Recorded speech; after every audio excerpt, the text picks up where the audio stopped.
우리가 잘 아는 요한복음 13장에서 주님께서 친히 그 제자들의 발을 씻기시고 또 종으로 행하신 내용을 잘 압니다. 이 세상에서 우리 구주 예수 그리스도보다도 더 존귀하고 영광스러운 분은 없으십니다. 그러나 주님보다도 더 겸손한 분도 없으셨습니다. 주님께서는 하늘 영광 보좌를 버리시고 십자가에서 우리 죄인들의 죄를 대신하여 죽으심으로 우리를 마귀와 죄와 사망의 권세에서 건져주셨습니다. 또 무덤에서 일어나셔서 하늘에 오르셨습니다.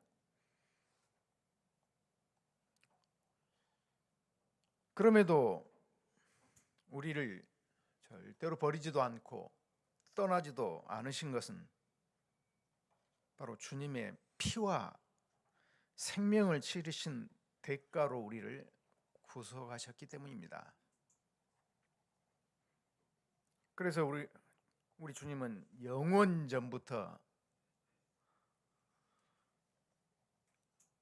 아직 우리에게 오지 않은 영원까지 우리를 돌보아 주실 것입니다. 교회를 돌보실 것입니다. 그 일을 위해서 오늘 말씀대로 하늘에 오르신 주님께서는 교회를 내버려 두지 않으시고 교회를 위해서 교회의 직분자들을 선물로 주셨다고 말씀합니다. 그래서 오늘은 교회의 직분자를 선물로 주신, 왜 직분자를 선물로 주셨는지 하나님의 뜻에 대해서 말씀을 드리겠습니다. 크게 두 가지 내용으로 말씀을 드리고자 하는데요. 첫째는 이 교회에 주신 직분이 과연 무엇을 위한 직분인가? 두 번째는 이 직분을 진정으로 사모하는 자세가 무엇인가 하는 것에 대해서 말씀드리겠습니다. 오늘 읽은 에베소 4장은 하늘에 오르신 주님께서 주님의 교회를 온전하게 하고 봉사의 일을 하게 하고 또한 그리스도의 몸을 세우기 위하여 직분자를 교회에 선물로 주셨다고 말씀하십니다. 주님께서는 주님의 교회를 신실하게 섬길 여러 직분들을 교회에 선물로 주셨습니다. 그래서 그들은 그런 직분자, 장로나 집사나 오늘날로 말하면 그들은 목사와 함께 교회원들을 섬기고 봉사할 것입니다. 다시 한번 에베소 4장 11절 12절을 보면 이렇게 말씀합니다. 그가 혹은 사도로, 그가 강조가 되어 있죠. 그가 오르신 주님께서, 누가? 주님이 사도로 혹은 선지자로 혹은 복음 전하는 자로 혹은 목사와 교사로 주셨으니, 여기 나오지 않지만 이제는 목사와 교사, 장로와 집사도 마찬가지일 겁니다. 주신 분은 그가 하나님이십니다. 우리가 투표로 선택했으니까 우리 마음대로 우리가 선택한 것이 아니라 분명히 하나님 말씀은 그가 오르신 주님께서 주셨다, 그렇게 말씀하십니다. 그 이유가 뭐냐? 12절에 보면 그 이유는 성도를 온전하게 하며, 교회가 온전하지 못하다는 거예요. 온전하지 못하기 때문에 교회를, 주의 백성들을 온전케 하며 또 봉사의 일을 하게 하며 주의 교회원들이 주님의 일에 대해서 봉사를 할 수 있도록 또 그리스도의 몸을 세우려 하심이라. 누구 장로의 교회, 목사의 교회가 아니라 주님의 몸을 세우려 함이라고 분명하게 말씀하고 있습니다. 근데 이제 디모데전서에 가보면 이제 3장에 우리가 읽은 대로 이 직분자를 선물로 주셨다고 했는데, 아무나 직분자를 그렇게 선물로 주시지 않고 그 직분자는 어떤 영적 자질을 갖춘 자들이어야 되는지, 어떤 자격을 갖춰야 되는지를 말씀하고 있습니다. 그러면 디모데후서 3장에 보면 믿을 만하다, 이 말은 믿을 만하다. 누구든지 감독을 하고자 하면, 그런 마음의 소원이 있으면 이 고귀한 직무를 사모해야 한다. 먼저 하고자 하는 사람은 사모해야 한다는 것을 말씀합니다. 그래서 감독이라는 단어는 현재 우리가 특히 장로교회나 개혁교회는 잘 사용하지 않죠. 그러나 이 감독이라는 단어는 성경에서 장로의 직분에 대해서 사용하는 단어 중 하나입니다. 이 장로는 무리를 지켜보고 다스리고 인도하는 임무 중에 그런 임무 하나를 가리키는 이름입니다. 근데 구약성경에서 장로들이 나오는데 그 장로들은 대부분이 좀 나이가 많고 지혜가 뛰어나고 아주 영적으로 성숙한 자들이었습니다. 신약에서도 양떼를 감독하는 장로라는 이 용어는 감독의 자격 중에 하나로서 지혜와 성신으로 충만한 영적인 성숙한 자들을 의미하고 있습니다. 자, 오늘 읽은 디모데후서 3장에서 장로가 갖춰야 될 영적인 성숙, 자격에 대해서 긴 목록을 말하고 있는데 가장 첫 번째 뭐냐면 누구든지 사람이 감독의 직분을 얻으려 하면 열망한다면, 감독의 직분을 얻으려 한다면 선한 일을 사모한다. 먼저 이 일에 대한 사모하는 마음이 있어야 한다는 것이, 이 일에 대해서 마음에 사모하는 마음이 있어야 한다. 8절에서 집사들도 마찬가지라고 말합니다. 집사들도 그렇게 마찬가지라고 말하는데, 주님의 교회에서 이런 식으로 주님의 교회를 위해서 내가 봉사하고자 하는 열망은 참으로 소중하고 귀한 것입니다. 주님의 교회를 위해서 일하고자 하고 봉사하고자 하는 태도는 아주 소중한 거예요. 그렇기 때문에 우리는 이 직분이 무엇을 말하는지, 무엇을 위한 직분인지를 잘 알아야 합니다. 에베소서 4장의 말씀에서는 예수님께서 하늘로 오르신 뒤에 교회를 위해서 직분자를 선물로 주셨다고 말합니다. 선물로 주셨다. 여러분, 선물은 뭡니까? 선물은 선물을 주신 사람과 선물을 주신 사람의 마음과 사랑을 잘 나타내지 않습니까? 선물을 보면 우리가 주신 분이 어떤 분이고 그 마음이 어떤 걸 우리가 알지 않습니까? 그래서 교회의 선물로 뭐 사도나 복음 전하는 자나 선지자나 또 목사를 주셨다고 하셨는데, 여러분, 예수님께서 교회에 선물로 사도를 주셨는데 그 사도들은 어떻게 살았습니까? 사도들은 정말 그리스도를 어떻게 드러내고 그리스도의 사랑과 그리스도의 뜻을 얼마나 잘 드러냈습니까? 주신 선물이 얼마나 큰 선물이었습니까? 그래서 교회가 싸우지 않았습니까?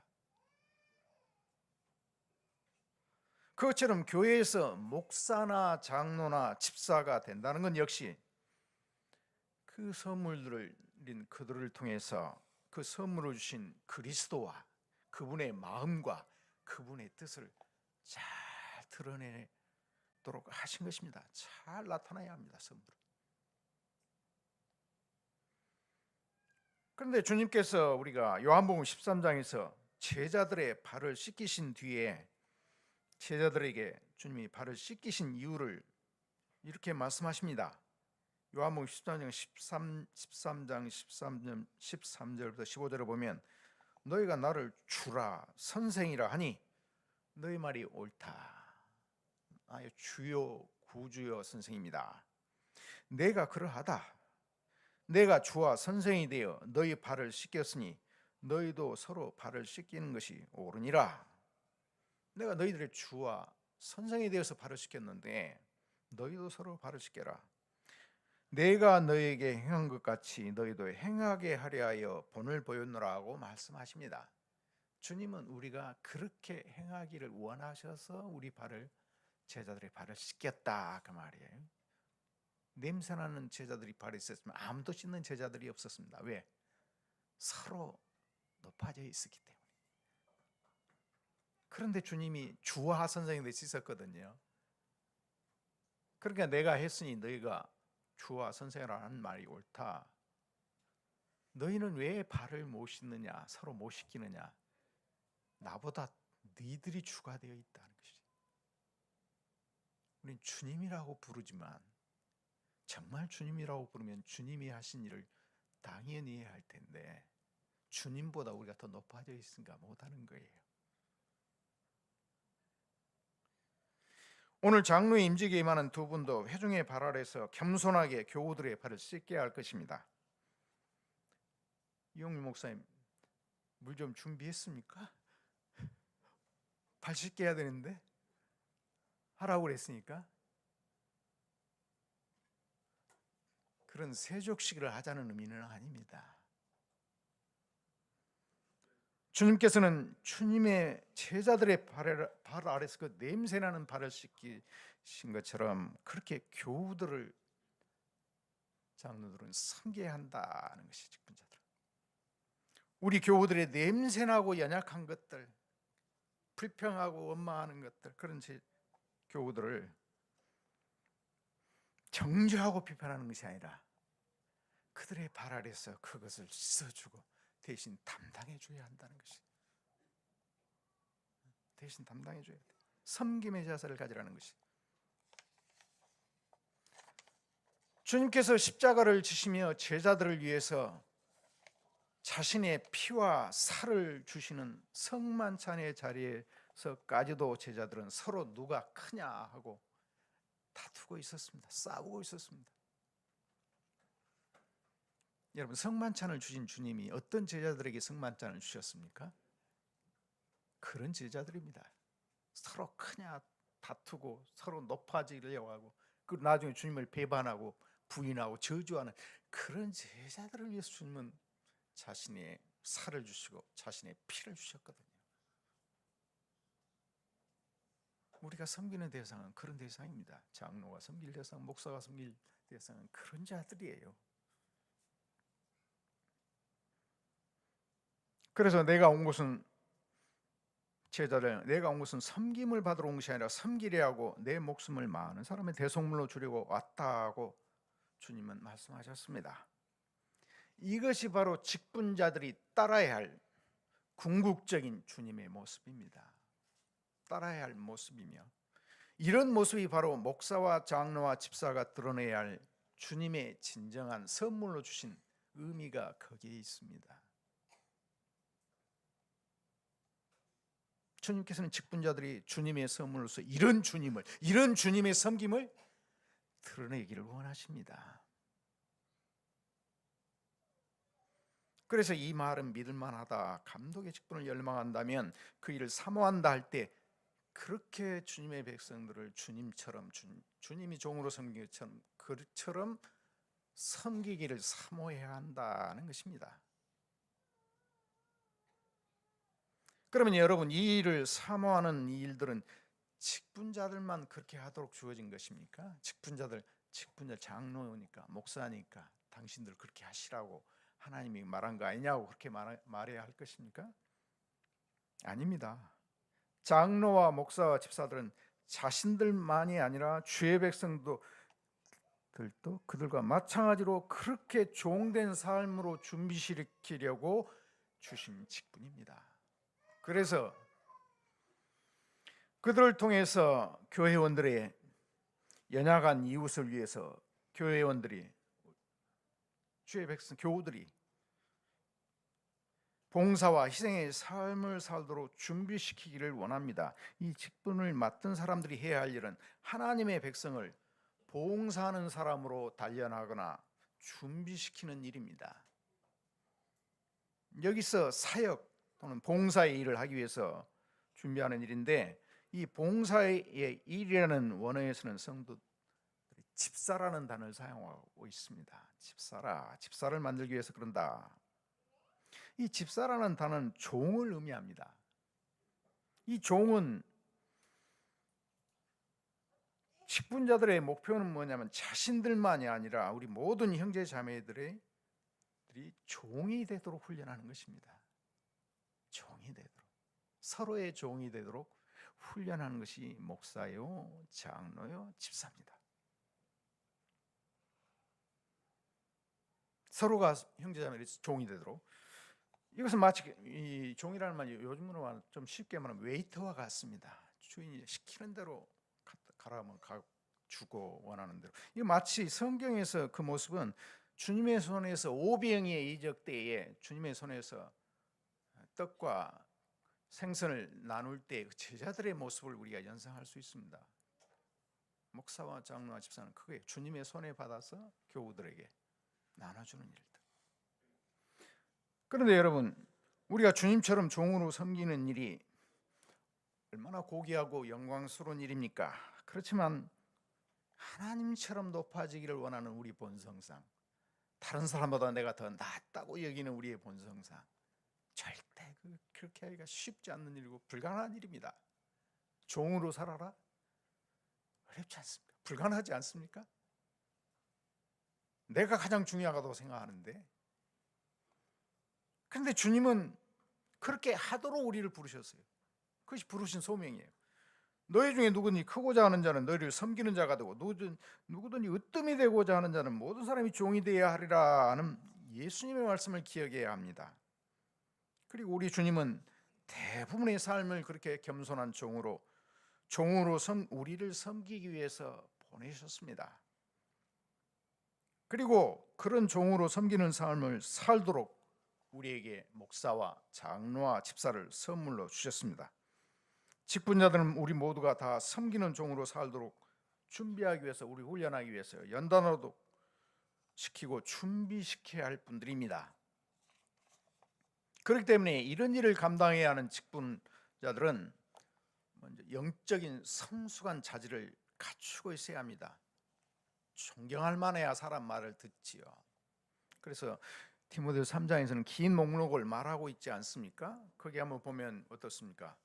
감독자의 자격은 흠잡을 데가 없어야 된다. 흠이 없어야 된다. 우리 장로님이나 목사님이나 저나 다른 사람이 흠잡을 데가 없다고 장담할 수 있습니까? 없지 않습니까? 한 아내의 남편이고 또 신중하고 단정하고 존경할 만하고 나그네를 잘 대접하고 잘 가르치고 술 취하지 말고 폭력을 쓰지 않고 온유하며 다투지도 않고 돈을 사랑하지 않아야 합니다. 자신의 가정을 잘 관리해야 하며 품위 있게 자녀들이 복종하도록 해야 합니다.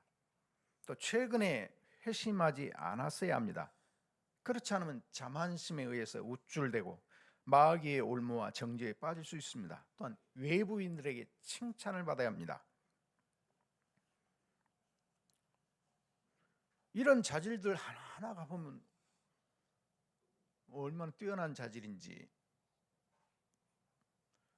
그러나 이런 자질 하나하나가 결코 자신이 이렇다고 자신을 높이거나 자랑하기 위해서가 아니라 오직 예수 그리스도가 자신의 주되심과 자신이 주의 백성들의 종됨을 드러내기 위해서 주신 갖춰야 할 자격입니다.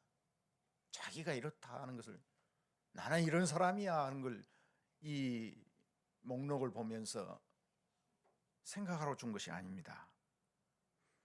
그 중에서 이제 가장 중요한 날 중에 두 가지 말씀드리겠는데요. 하나는 하나님의 말씀을 잘 가르쳐야 한다, 그렇게 말씀하고 있습니다.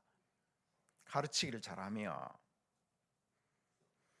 이 말씀을 생각하면 에스겔서를 보면 에스겔은 포로로 잡혀간 백성들에게 하나님의 말씀을 가르치도록 부름을 받았습니다.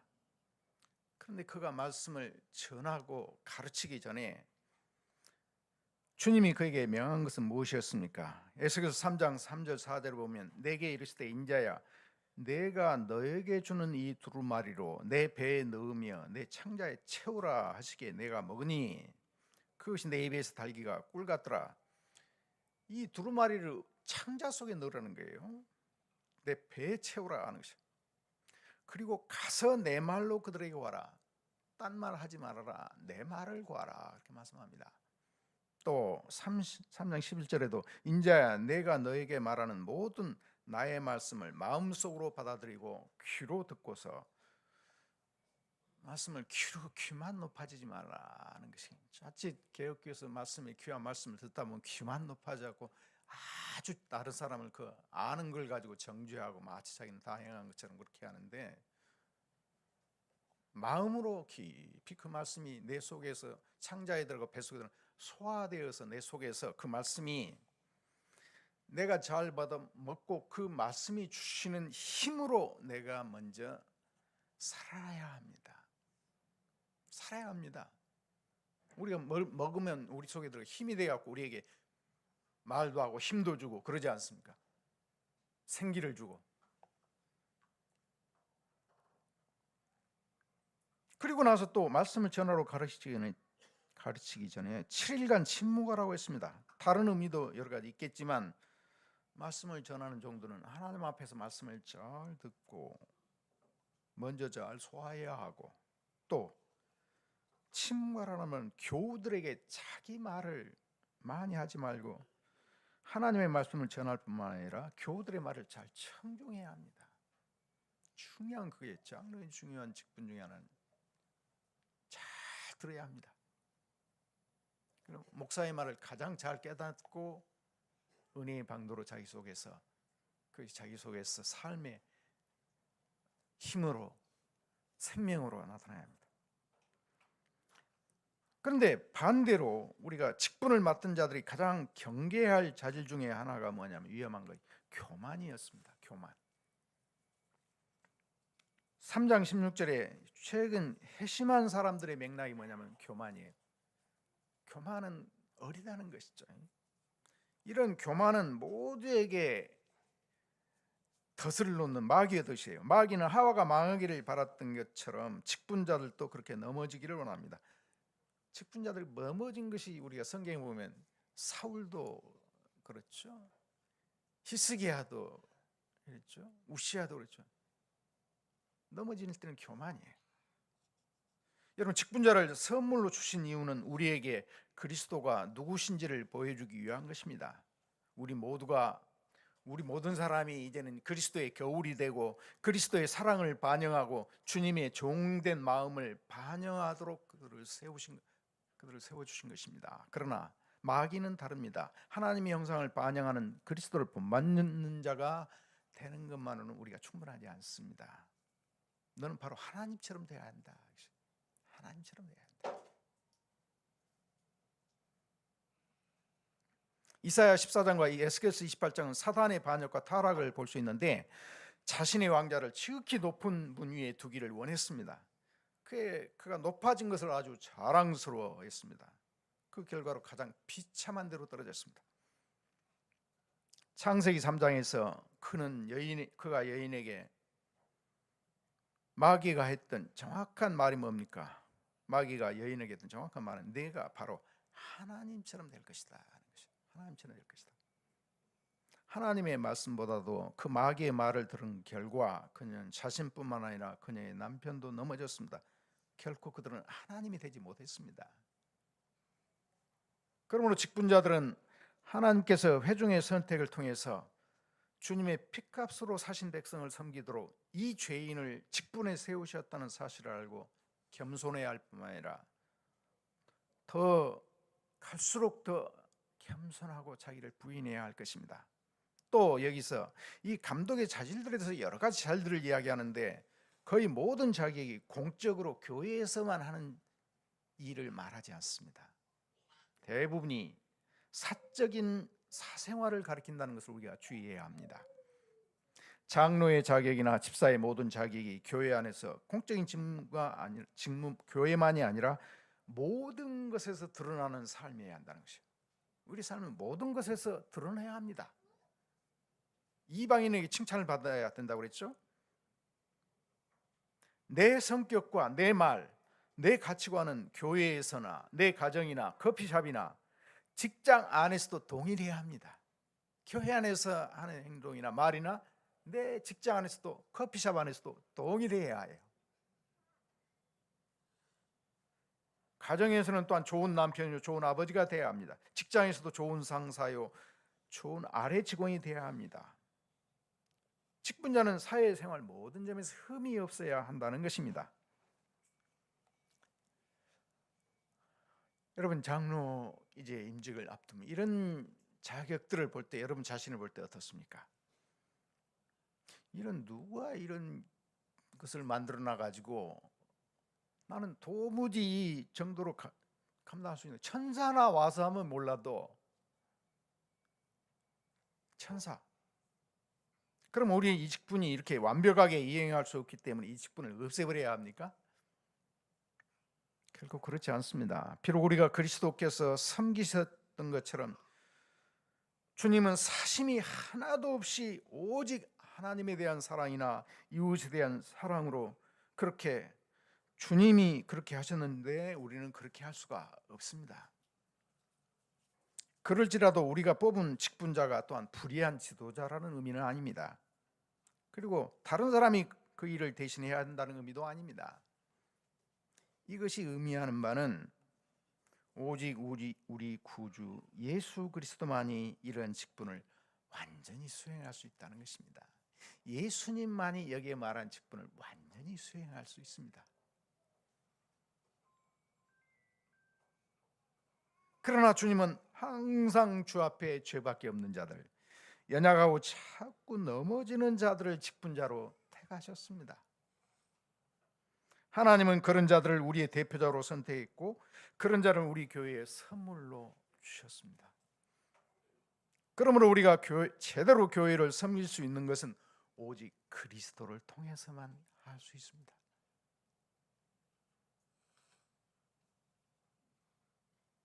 오직 그분의 힘으로, 그리스도의 힘으로, 오직 그리스도의 의의 옷을 입고 겸손하게 오직 하나님의 은혜에 의해서만 우리는 이 섬김의 역할을 할 수 있고 계속 할 수 있습니다.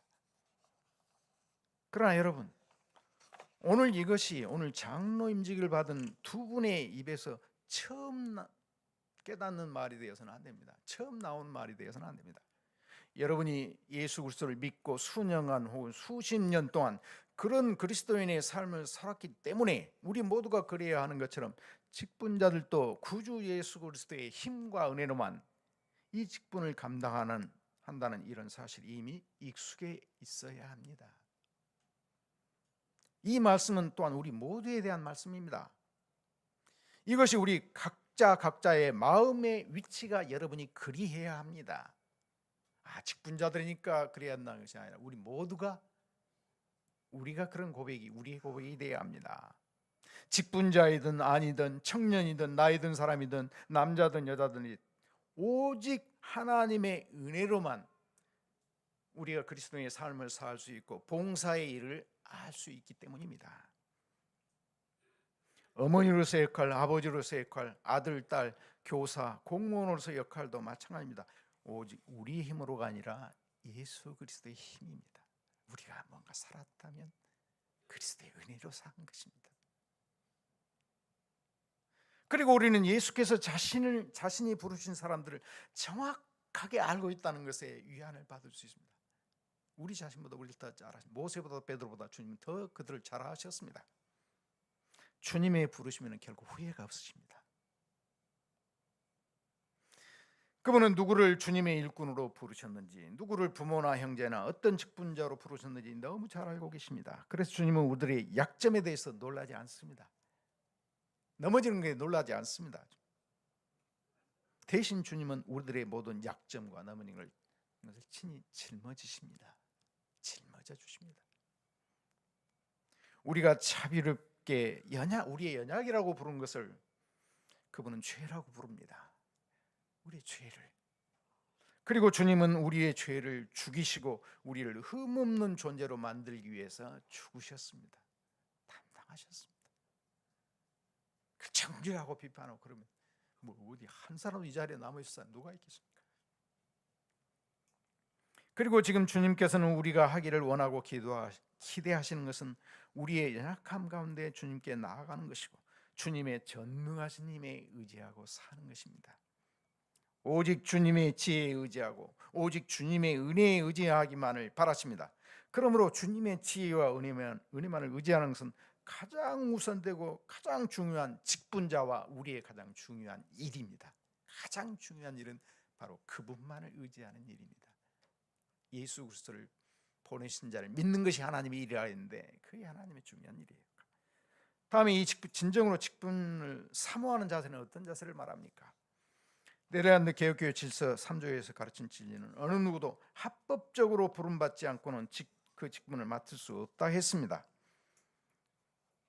어떤 잘못된 이유로 직분을 가지고자 하는 것은 매우 위험합니다. 그럼 어떤 것이 진정으로 사모하는 자세이고 직분을 받는 자의 자세, 바른 자세입니까? 우리 구약에서는 모세를 그 예로 들 수 있습니다. 모세는 자신이 스스로 내가 이제는 내 백성을 구원해야 되겠다 하고 자기가 나섰지만 오히려 실패하여 살인자로 낙인이 찍혀서 광야로 도망가는 신세가 되었습니다.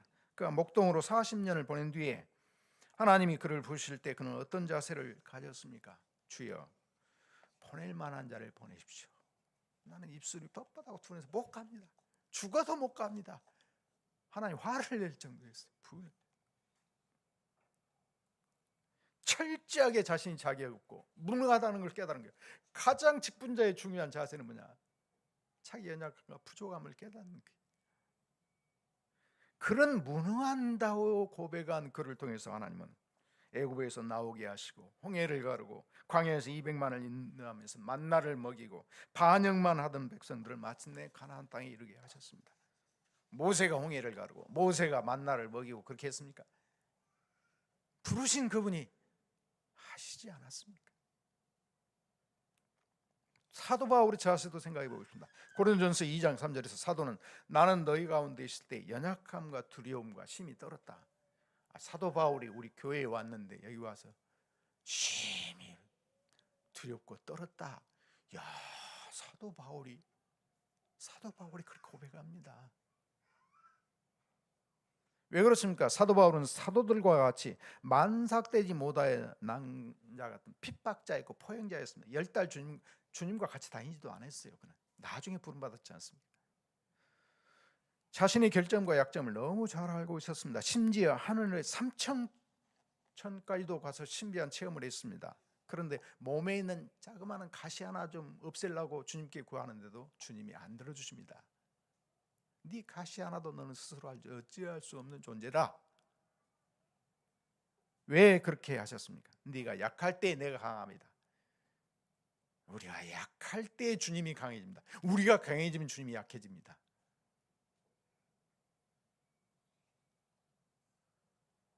그래서 바울은 자신의 약함만을 자랑하겠다고 했습니다. 이와 같이 사도는 자신의 무능과 연약함을 잘 깨달았을 뿐만 아니라 또한 바울은 자신을 부르신 일을 알았습니다. 자신의 연약함을 깨달을 뿐만 아니라 또한 자신을 부르신 분을 또한 알아야 합니다.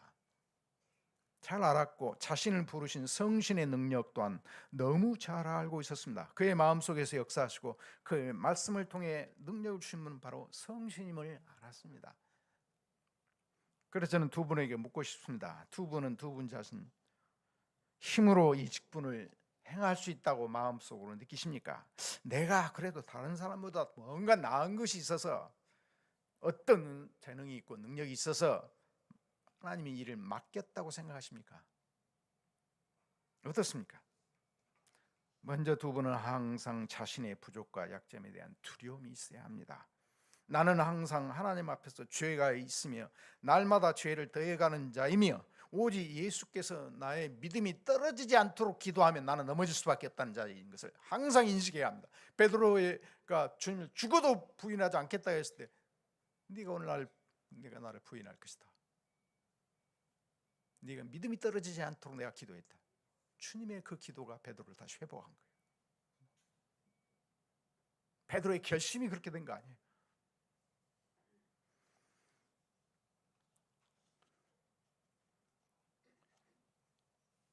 그러나 반대로 우리가 아무리 연약하고 부족해도 하나님은 크고 여전히 변함없이 전능하신 분이셔서 아무리 우리가 연약하고 부족해도 하나님이 약속하신 약속은 예수 그리스도 안에서 모두 예만 있고 아니어도 아니오는 없다는 사실을 믿어야 할 것입니다.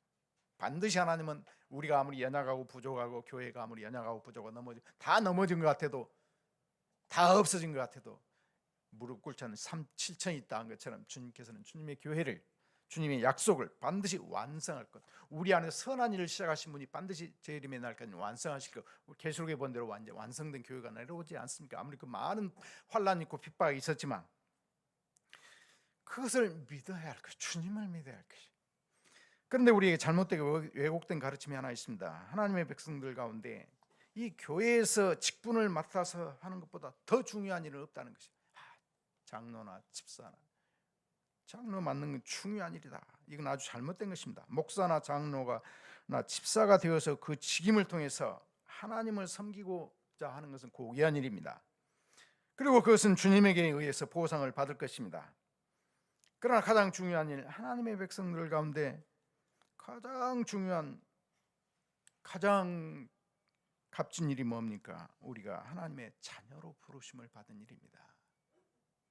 하나님의 자녀로 부르신 만큼 더 귀한 것이 어디 있습니까? 천하를 얻는 것보다 더 우리는 많은 걸 얻었습니다. 아들의 생명을 얻었고 죄 사함을 얻었고 하나님을 아버지라고 부르며 우리는 영원한 생명이, 하나님 영원한 나라가 우리의 것이 되었고 아버지가 구하면 좋은 것으로 주시지 않습니까? 이 부름이 이것보다 더 귀한 것이 어디 있습니까? 여러분, 하나님의 뜻은 모든 사람이 목사나 장로나 집사가 되는 것이 아닙니다. 하나님은 우리 각자를 위한 위대하고 원대한 계획을 가지고 계십니다. 우리가 주님께 봉사하고자 하는 소망은 좋은 일이고 영광스러운 일입니다. 그러나 가장 참된 부르심은 하나님께서 여러분에게 두신 그 위치에서 어디에서든지 주님을 바로 섬기는 것입니다. 그 자리에서 섬기는 것이 주님이 원하시는 것입니다. 그때 우리는 온 마음을 다해서 주님께 봉사하는데 모든 일을 죽게 하듯 하고 사람에게 하지 말라 그러는데 심판 때 주님은 말씀하십니다. 이 작은 소자 하나에게 한 것이 내게 한 것이다. 물 한 그릇 준 것이 내게 한 것이다. 주님은 물 한 그릇 준 것도 기억하고 계세요. 물 한 그릇 준 것도. 나는 잊어버렸는데 주님은 기억하고 있어요. 그러면 우리가 뭘 하든지 아무리 사소하고 아무 작은 일이라도 무슨 일을 하든지 사람에게 하지 말고 죽게 하듯 하라. 유업의 상을 주께서 주신다는 것입니다. 그것을 주님이 즐거이 받으시고 주님의 즐거움이 우리에게 임할 것입니다. 정리합니다. 이 교회에 선물을 주신 직분은 뭘 위한 직분입니까? 종으로 섬기기 위한 직분입니다. 진정으로 사모하는 자세는 어떤 자세입니까? 항상 두렵고 떨림으로 주 앞에서 또 모든 일 죽게 하듯 기도하시죠. 거룩하신 하나님, 주님께서 우리를 부르시면 주님의 주 되심과 우리가 다른 사람이 종이 되도록 부르셨습니다. 주님께서는 하늘에 오르셨으나 결코 교회를 버려두지 아니하시고 주님의 교회를 위해서 직분자들을 선물로 주시니 감사합니다. 이 세우신 직분자들을 통해서 우리 구주 되신 예수님이 어떠하심과 주님의 마음과 주님의 섬김과 주님의 사랑을 잘 드러내도록 하여 주옵소서.